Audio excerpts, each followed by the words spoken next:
is Robin Anthony. I'm the Executive Director of the Greater Stillwater Chamber of Commerce. Our chamber has come together with other chambers across the state and associations to start a campaign called Minnesota Ready. So we are definitely Minnesota Ready. We want to be opening here soon. Ironically, we share the beautiful St. Croix River with the state of Wisconsin. The state of Wisconsin has been open for several weeks. We want to be open too. We are Minnesota Ready. So today we're sitting here at the Liftbridge Brewery. The Liftbridge is a local small business, and I've had the privilege to watch this business grow for the last several years. They are community leaders, they give back to the community, and they bring the community together with all of their events. They're also great guys, and they have great beer. So today it's my privilege actually to introduce to you Brad Glynn, one of the owners of the Liftbridge Brewery. Take it away. Thanks, Robin. Well, and thanks for having this here. We've been kind of a hub for a lot of community events over the we've been in business 12 years, but we've been here about 8. So we've always done a lot of fundraisers for nonprofits. We've done a lot of chamber mixers and done a lot of networking with a lot of our other business owners in the valley. We're tied in with a lot of these businesses too through obviously selling beer. So as the restaurants go and as they're able to open and even seasonally, we see our business go up and down too. So we're really tied in together, and it's really how do we help each other be successful, especially through times like these where we're all really hurting for revenue. So we're privileged to have some other guests here too. Yep. I guess for us here at Liftbridge, in terms of being ready to open, well, we're kind of open right now. And by kind of, I mean, we had the patio open with no plan to do anything inside, no timeline. We were given a timeline, 5 days in advance. We got the inside ready. So now we have a patio that we invested about $5,000 in picnic tables and whatnot in, and retrained all of our staff. We've staffed up extra with a reservation app that we've never had to have before, and then we took a bunch of extra sanitation and cleaning steps too. So in terms of being ready to open, we were ready. A while ago we were ready when they said go. With the patios, and we are ready with the 50% inside, and we'll be ready with the next step, whatever that is, and hopefully it's coming soon. So that's right. We want it soon. And we want our customers to be safe and comfortable here. Absolutely. So Chuck, we've known each other for a lot of years, and the Water Street Inn is really a staple of our town. It's the quintessential building you see with every picture of that lift bridge. So I guess what has been your experience being closed, and how do you want to get open right away? Well, we've always had the hotel side has always stayed open, and of course the restaurants are open now with outdoor dining, which is we're fortunate enough to have quite a bit of room outside, so that works well for us. But our problems, they're just right now trying to get the restaurant. Not really knowing that date when we would be able to start slowly opening things up. Bringing staff in, we just can't seem to find people to come in and work in all departments, kitchen, wait staff, bartenders. Well, now you just don't have one kitchen; you actually have 2 kitchens, yes. right? Yeah. So the big expansion. Tell us about how long of a process was that? How big of a project was that? Oh, it took us about a year. We were under construction. We kind of did a soft opening last year at the end of the season, just because the contractor finally got done. But so this is our first time to really get it up and running and do a regular schedule. We're trying to open 7 days a week up there. During the week we're gonna open at 3:00 in the afternoon instead of trying to do lunch in both restaurants, because it's just too much taxing. And this week we after our first week of having the outdoor opening, we closed Monday and Tuesday just to kind of give everybody a rest, because the people we do have are pretty much working full time plus. So, and we can't do that forever. No. And so that's been our biggest problem. But the hotel side is just, we just need people to start coming out. Yeah. So your contractor's done, completed, the rooms are ready to go. Rooms are all ready. Great. we're finishing up a little bit of stuff inside in Okay. Charlie's. That should be done next week. But, we should, normally this time of year we're starting, during the week, we're, 40, 50% occupant. Yeah. And then on weekends we're almost to 100. We're lucky to, maybe hit 20% this weekend. Yeah, well, especially after the huge investment you made in that property is gorgeous. Now you added on. I mean, how many millions ballpark was that? It was a $6 million addition. $6 million project. Yeah. So there you are in the valley, independent business owner, putting $6 million on the line, and then this happens. Yeah, it's So and then, and our biggest, as most of downtown Stillwater, the weekends it's the wedding season, and Oh yeah. and that brings thousands and thousands of people into town every weekend, and that's not there. And we probably won't see that come back until the end of July or August. So in terms of new regulations, though, have your staff been, cleaning more? You have different things set up in the restaurant. I saw with table sanitation and all that. We figure, and that's the other thing with the restaurant, that once the table gets up and leave, we figure it takes us almost 15 minutes to get that table ready for people to sit back down at. Yeah. Everything has to be wiped down. We pull all the condiment things off and they get wiped down. Not every chair gets wiped down.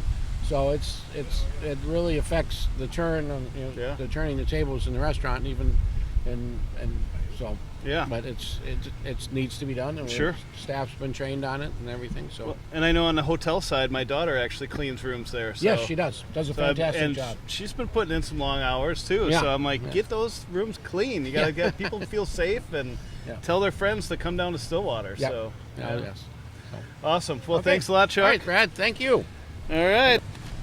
Calyssa from the Zephyr Theater. How are you doing today? Good, thank you. Good. Well, thanks for coming out on a blustery day. Indeed. It's very theatrical right now. Yes. Our hair is blowing in the breeze.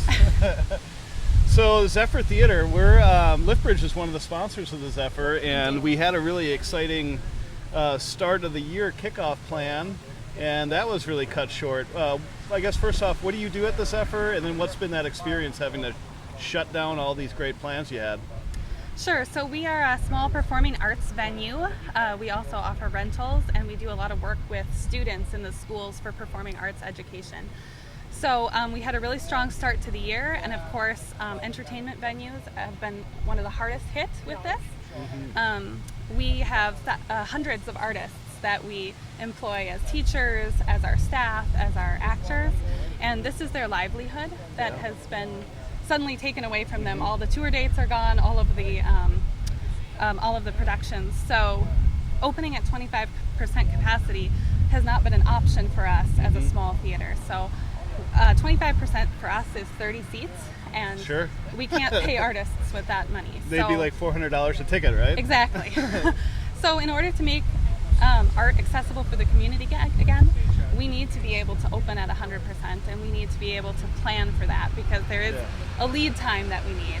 And then for students, theater is generally their safe place. This impacts their mental health. This impacts the entire community, and that has also come to a stop.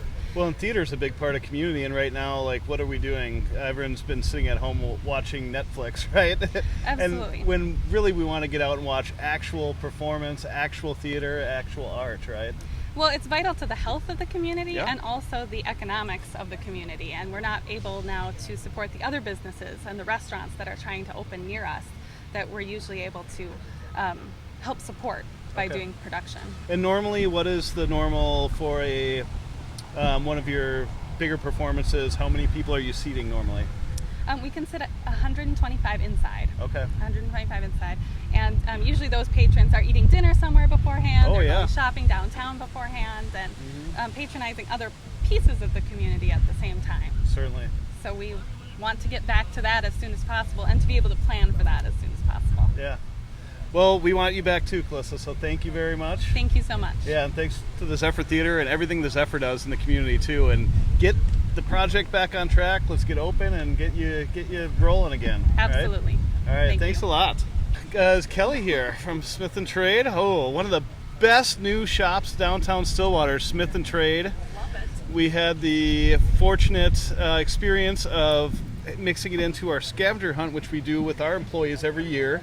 And we made some alcohol art Alcohol ink art. Alcohol ink art coasters. Yep, on So tiles. it was fantastic, Yeah. and the facility is great. So Well, I guess thank you. tell us what your vision was in opening, and then what the experience has been closing. See, and it was 1 year on the 28th of May. Oh, wow. So we've not even, just barely one year being open. So the concept of the store is to feature Minnesota artisans and also have them be in the store creating their crafts. So when people come in, they can see them, creating their goods and even make custom pieces for people. And having classes and workshops. And we actually had some classes coming up in April that we were going to do here at the Lift Bridge. Yeah. Yeah, so that's put on hold. Darn it. Yeah, exactly. So, and we put door counters in our door when we first opened up, so we know our foot traffic. So last year at this time, we were having 200 to 250 people come through our doors. Wow. I know, it's crazy. And now we have about 20 to 25. Yeah. Yeah, and even what we thought on Wednesday when the restaurants were going to open, that we would see, a big increase. No. Well, and you can get away with hosting smaller groups, right? And you should be able to, do that safely, I would imagine. Right, we are going to start doing that at the end of the month. Okay. Yep, and that takes some coordination and everything and getting the word out. But yeah, we hope to start doing that real soon. And in the meantime, you have a small market, I guess, on the weekends in the patio area? Yeah, I started a farmer's market. So it's farmers, ranchers, and makers around the state of Minnesota, not within our store. It's totally different. Okay. So we have meats and eggs and canned goods on our back patio. So we have the space to do that. So I thought, I'm not charging them. I do ask for a $10 donation to give back to the chamber. Okay. So we're raising some money for them. And that's it. I just want them to sell their goods and to showcase what they have as well. Well, and you're just, trying to help out other small businesses that haven't been able to sell anything too. I know, because all the fairs are canceled, so they have no way to showcase their goods either. So it's a win-win. Yeah. Yeah. I was talking with someone who works in a hospital, and they said that there's been an increase in amateur carpentry and craft makers. So they're, I people believe using it. drills and saws for the first time to try to make some kind of wood art that they've seen on Pinterest, and Right, end up or cutting a doing finger off. remodels. There's a lot of remodels going on too. I'm an interior designer, so I see a lot of that right Okay. now too. Yep. So, well, keep doing what you're doing. Smith and Trade is a fantastic addition to downtown. Well, and thank you. yeah, we need to get that open right away. And again, you can be open safely, should be doing smaller groups and that sort of thing. Exactly, too. but without our restaurants open and all the other stores, not Yeah. being open to full capacity, That we're not foot going to see the traffic. foot traffic Yeah. at all. Yeah. Yep, it's all interwoven. All right. Exactly. Well, Well, thank thank you very you. much. One of my best friends in the whole world, Oh Sara. my goodness, yes. Seems like just yesterday we were doing shots of some weird green liquor. Oh, did that happen? Was that yesterday? I think or that was like happened. 2 days ago. Yes. Anyways, They're bitter. so obviously we, as the brewery, we love when new bars open up, and especially combining with axe throwing. It had to be one of the most anticipated bars that Stillwater's ever seen, is an axe throwing bar opening. So I guess what was your reason for doing it? And again, this is another business that just opened, so you're independent. You put your money where your mouth is, your money on the line, and all of a sudden, through no fault of your own, you're closed. So, what's been your experience opening, and then since you had to close? Oh, so many good questions. You know what? We started, or it was even created for a bar where you could do something. I'm from the Iron Range, so I'm kind of a woodsy girl, and I thought, why not throw axes? There's something to do in a bar besides drinking? What is that all about? So unfamiliar. We want to play other games too. Yeah. And the JX was such a great venue for us because they have large groups all the time, and that's what we're built on, groups and teams of people and corporate outings. And so that was the birth of it. And when we opened, it was we had a great response. A lot of birthday parties, corporate events, wedding parties. So it was super exciting. And when you start out, it's always like, you're the new flavor. So it felt really good. Closing down after a couple months, all of Stillwater anticipates the summer, right? Yep. So you're like holding your breath for that big summer push. And having that flow interrupted, tricksy. Yeah. Little You had a tricksy. lot of new employees, you train people to train other people how to throw axes. Right. And now right. and then they're all at home. They're all right? at home. Yeah. So again, this is another business though, to be ready to open. You're doing smaller groups that are presumably friends that hang out, or families. Exactly, yeah. kind of one-on-one with one coach, right? So Right. it seems like this should be able to open, right? Yeah. You should be ready to open, right? Right. And we've done continual pivots. I think some restaurants and bars could keep doing like takeout and kind of stay top of mind. Since we didn't have that, it is a bit like reopening and telling people we're still there and getting people comfortable in groups again. And then also just trying to maintain the dynamics when you're coaching someone, making sure you give them space, that 6-foot space, but also giving them enough instruction that they can have success, because axe throwing turns out doesn't come naturally to everybody. Right.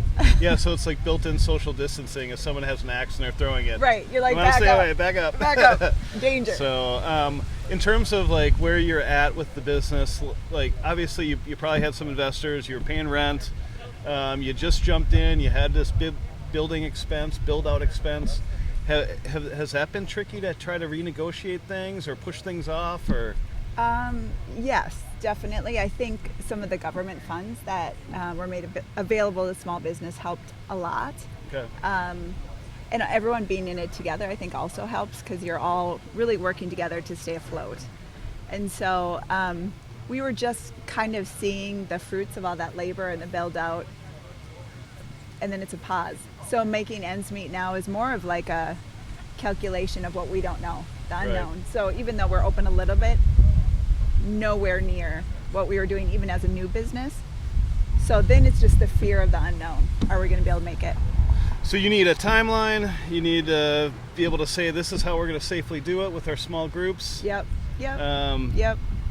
You know, and we need to get open, and we are. This is what we're here doing, right? We're all together in this together. So yeah, I think people need confidence again, that it's safe and it's okay, and we're working so hard to make it that way. Yeah. As that builds, I think we can all be successful again. Yeah. Yeah. And you're like the most positive person I've ever met. So I have moments. Ask people. I haven't seen moments. it, and through this, I've been stressed out. So Yeah. kudos for maintaining your composure. Thank you. Thank you very much, Sara. Yeah. Thanks, Brad. Let's get throwing some axes soon. Yeah. All right. Next guest, as Sara mentioned, she's in the Lumberjack is in the JX Event Center, and we happen to be with Judd Sather, who started the JX Event Center. Oh, what has it been? 3 years now? 4 years? It's 2015, so yeah, 5 years. 5 years, so going on 5 years. So, I mean, your background is photography, but how did a photographer all of a sudden start doing high-end weddings in a 40,000 square foot building? What happened? That's a deep question. Yeah, we so we had our photography studio. We moved to Stillwater in 2008 because we were always shooting in Stillwater. Stillwater is such a picturesque town right along the St. Croix, and you know, we had a big enough studio that people started asking us to rent it out all the time. So we're like, okay, well, let's start doing that. And then we took the leap and did a small business loan and rebuilt the loft, which is right down on Main Street. And then 3 years later, built JX.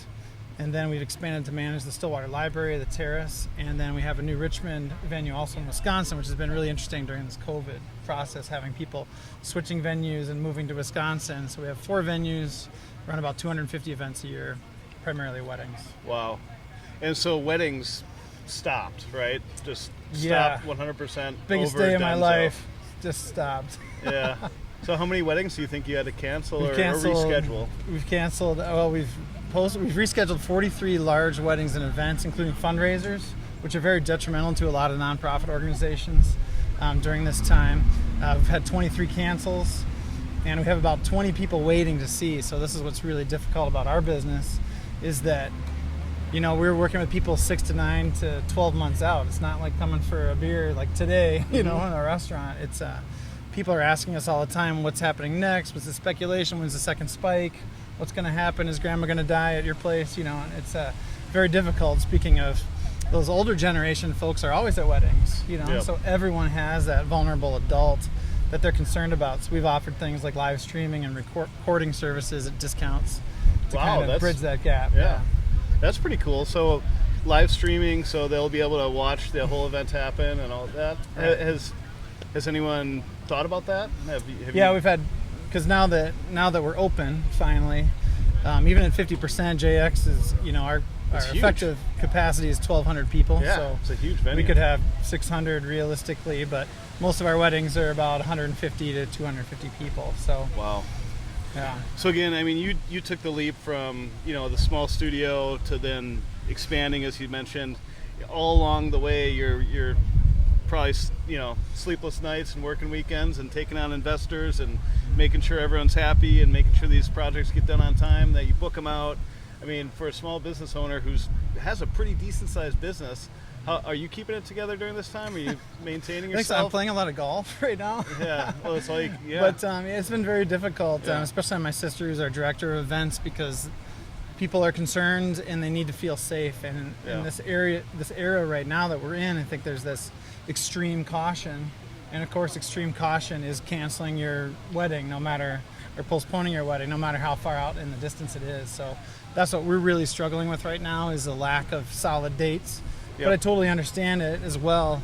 But we're so big that, you know, when we have a 22-point safety plan, because we know that people aren't going to have their wedding unless they feel safe, you know, which I think is the same thing that every business owner feels like. We want to create a place and environment so it's not just for the people that are comfortable with the COVID situation as it is right now, but that it's safe enough that they could go out and they could wear a mask and they'd be just as safe as they would be at Menards or at Walmart. Right, and for you, it's almost like we were talking about with Sara. There's a little bit of built-in safety in that the government can probably issue some 20-point list, but the mother of the bride's going to have a 220-point list, right? Yeah. So Yeah. you're doing this anyway. So why not give you the reins? Let you plan these personal weddings with these people, how they want to do it, and you're going to make sure you do it safely, right? Half of our list is actually things that we've already been doing. It's touchless bathroom experiences and, you know, gloves and, you know, sanitizing, cleaning surfaces, washing hands. That's all stuff that we already do, but we've added some things just to make sure that people feel very safe hosting their weddings and fundraisers and large events again. So one last question. So in terms of, we've talked a lot about, you know, different businesses losing revenue during this time and all that, and while you've been able to reschedule weddings, is there like a ballpark in terms of when do you get back on track? Is this a whole, you know, if they opened on the 19th, would it take you almost a whole year to really get back on track financially with the event center? Financially is a difficult question because, you know, as you probably know too, the banks and the Small Business Association has been very good with us with delaying payments and abating payments. But our property taxes are still due, you know, our sales taxes are still due and all that. So we have a wedding that has held out for June 26th. So we have a wedding at the Loft in 2 weeks. Well, let's make it happen, right? Let's do this. So, and it's like that, right? It's week to week. So every week that you're not open, it's significant, right? And weddings are, I mean, there's guests from all over the country, right? You know, so we understand that too, and travel and all those plans and lodging. We bring a lot of people to Stillwater, to a lot of the businesses, restaurants, hotels. So, we're excited to get back and have everybody have a safe experience. Cool. And we're just glad that the numbers aren't as bad as they were originally projected, and we hope people feel comfortable coming back out. Yep. Well, I will. I'll crash the weddings. It'll be fun. You're always welcome, Brad. I hope we got to we can test out our lift bridge kegs here pretty soon. We've got our bartenders working on it today. Excellent. Well, thank you, Judd. Thanks for everything you've done You bet. for the community, and let's get you back open. You bet, and thanks to everybody for recording this and getting it out there. All right. Next guest, Heidi from Just For Me. Hey, How are you doing? I am so Excuse me, well. I'm almost choking on my beer. I need to have another sip. I give you a nice little slap on the back. Yeah, we can do that. So your business is fantastic. I drive by it all the time. Yes, we wear masks all the time.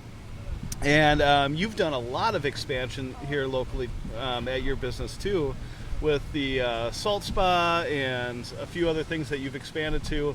So how tough has it been to, you know, well, okay, first off, how long have you been in town? Because I think it's been a while, I'm right? 33 years this year. 33 years, 33 amazing. years. So is this probably the single worst financial crisis you've had in 33 years?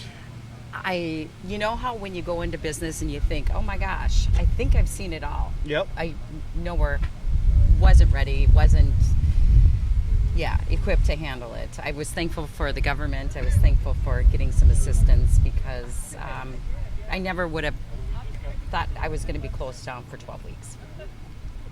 Well, and the lifeline was good, right? But, not, I guess, for the next step, and what I've seen on your sign, you must be an optimist all the time. I can tell that because I drive by and the sign always would say, will be open, May 1st. And then it was like May 19th. 4-day changes, yeah. So we're governed by the State Board too, Minnesota Cosmetology. Okay. So we take direct orders from them also. So we're geared up and yeah. Well, and you're creating a spa experience that's not pile 50 people in a pool, right? You're creating a pretty, unique, more personal experience, right? Very personal. We have 20,000 square feet. Yeah. So we're able to social distance, and we're able to do that. And you do a lot of couples things too, right? We do couple things too. Yeah. So I mean, that's pretty much naturally being responsible with social distancing because you're with the same people in your household. And absolutely, and mom and daughters, and So for you, what would be the best thing for you to be able to open at full capacity? Do you need a ramp period? What if they said on the 19th you can be open? Do you feel confident you can? Yeah, and I think my staff is anxiously waiting.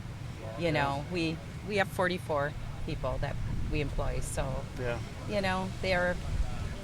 like to stay busy and be busy, and the customers. I think the reason why we have the business we have right now is because I have a membership. Okay. And so I'm very much into the community and a community membership. So I think they realize what we went through to be where we are right now. Oh yeah. And so that's those monthly people that are coming back. Right, they're on your side, right? They're your members. They're in the community on our side, and been part of the business for a long, long time. So great. How many members do you have? There's 317. Wow.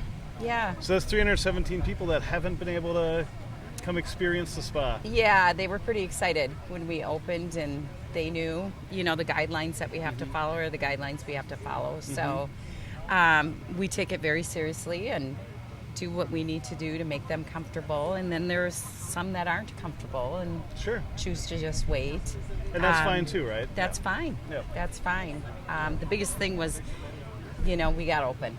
Yep. Of course, when you open, things happen, and you're like, okay, we're here and we're ready to go. Right, but you're ready for the door to be open a little bit more. Yep, we've waited and we've done, and we're ready. Excellent. Well, I got to come check out the salt spa one of these days. Please do, and come in the pool. All right. It's silky smooth. That's what I need.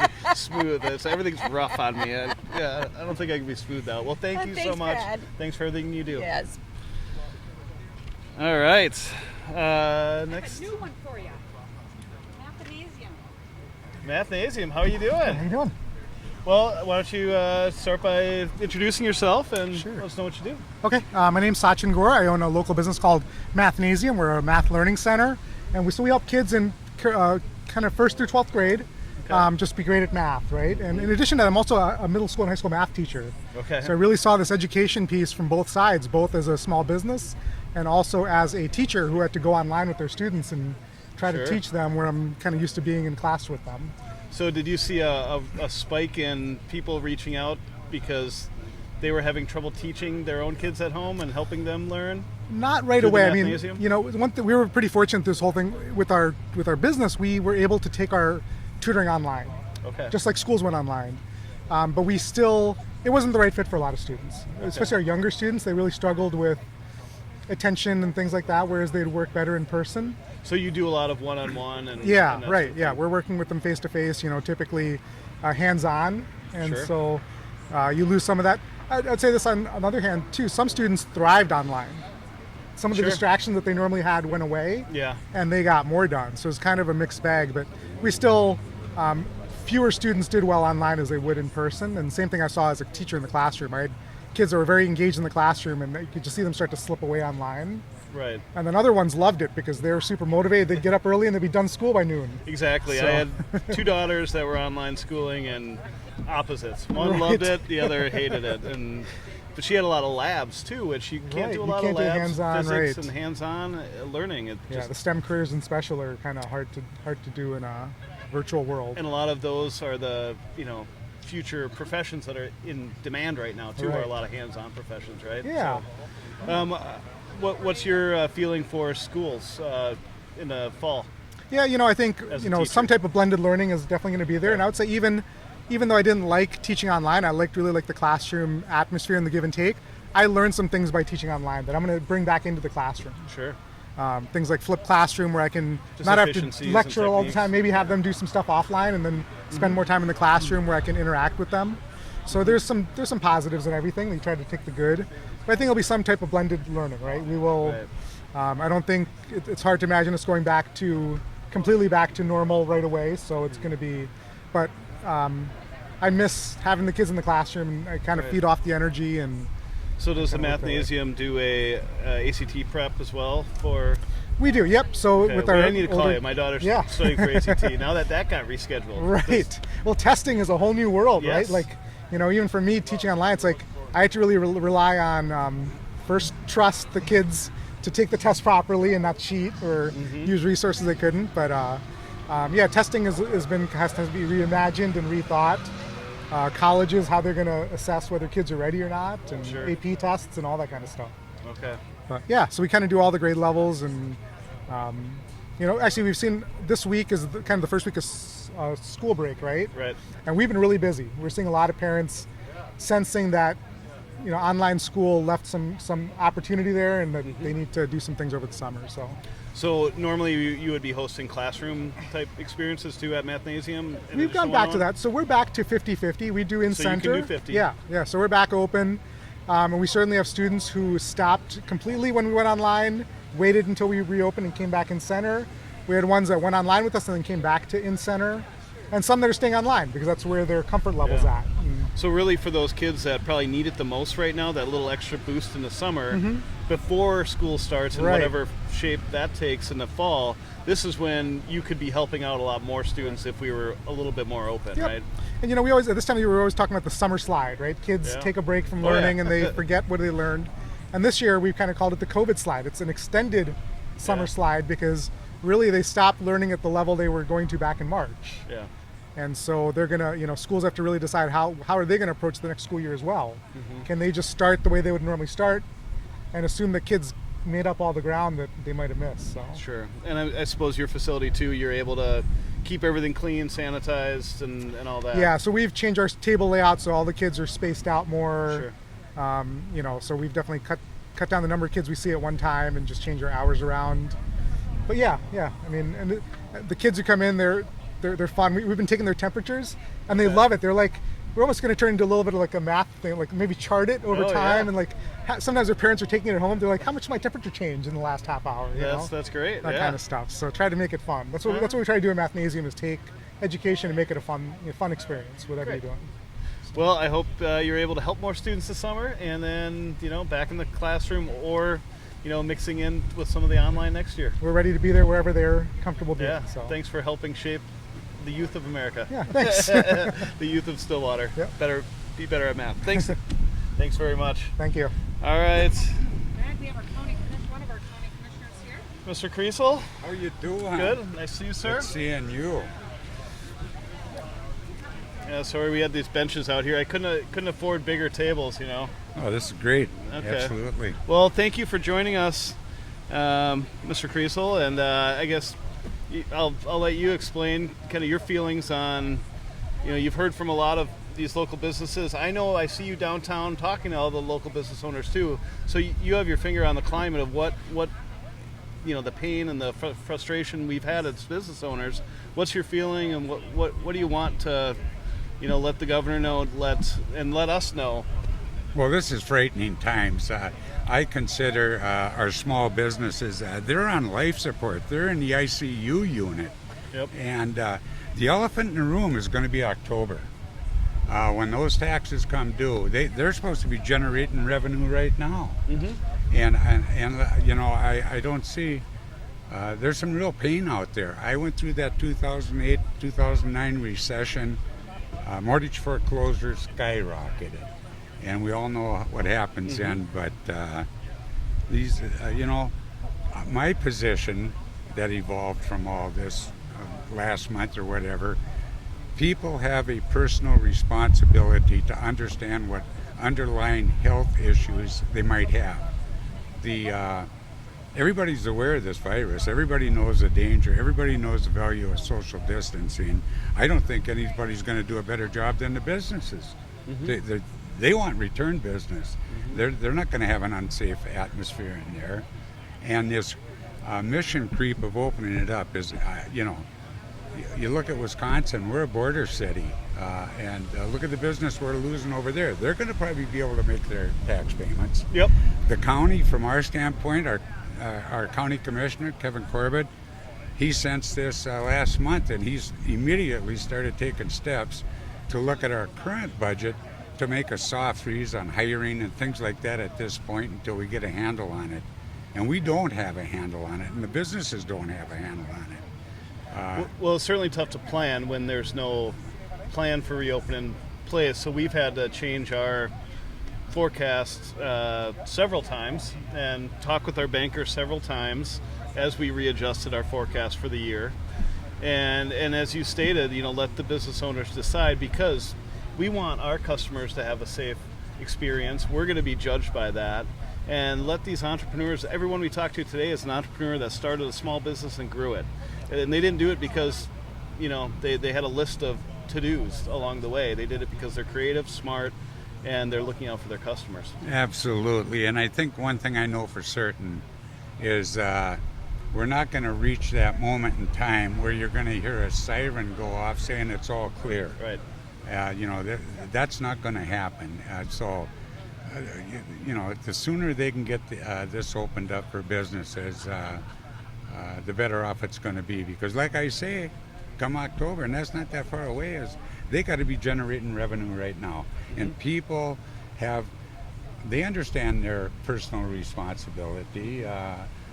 Government's not going to force them to go patronize a business or something, but you go back to the constitutional right. How far does the government go into telling you that you can't go have a hamburger and a beer at the lift bridge, one of our favorites, by the way.